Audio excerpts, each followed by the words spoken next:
দেখুন, দুপুর 1 ঘটিকায় আমার বন্ধু, আমার ভাই শাহরিয়ার ইসলাম শাকিলকে খুনিরা নিষ্কৃতভাবে ষড়যন্ত্র করে তারা হত্যা করেছে।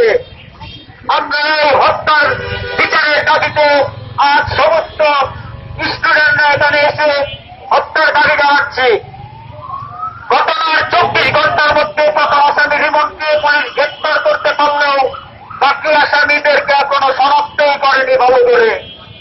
আমরা স্টুডেন্টরা আজকে জানিয়ে দিচ্ছি, আগামী 48 ঘন্টার মধ্যে শাহরিয়ার ইসলাম শাকিলের বাকি খুনিদেরকে যদি গ্রেপ্তার করা না হয়, আমরা আজকে মানববন্ধনে শান্তিশিষ্টভাবে রয়েছি, কিন্তু আমরা আগামীতে শান্তিশিষ্টভাবে মানববন্ধন করব না।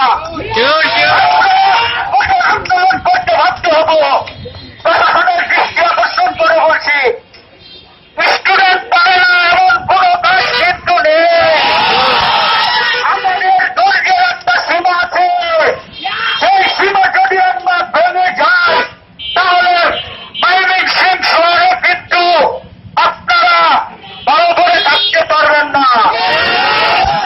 আজকে শাকিল মরেছে, তাও হয়তো আমাদের মরতে হবে। আপনারা শাকিলকে কেন গ্রেপ্তার, আপনারা কেন শাকিল হত্যার বিচারের অন্যতম আসামিদের শনাক্ত করতে পারছেন না? আজকে যদি শাকিলকে হত্যা না করে এদেশের একটি মন্ত্রীর কোন ছেলেকে হত্যা করা হতো, তাহলে তার 14 গোষ্ঠীকে সাজা ভোগ করতে হতো। কিন্তু শাকিল দরিদ্র ঘরের সন্তান, সাধারণ একজন ভালো মেধাবী স্টুডেন্ট বলে তার হত্যাকাণ্ডের জন্য আপনারা সুদৃষ্টি দিচ্ছেন না কেন?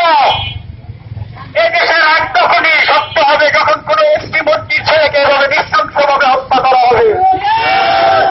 তাই আমি শাকিলের বন্ধু সহপাঠী হিসাবে বলছি, এরকম ভাবে কোন মায়ের বুক যেন খালি করে চলে যেতে না হয়, সেজন্য প্রশাসনের দৃষ্টি আকর্ষণ করে বলছি, আগামী 48 ঘন্টার মধ্যে বাকি আসামিদেরকে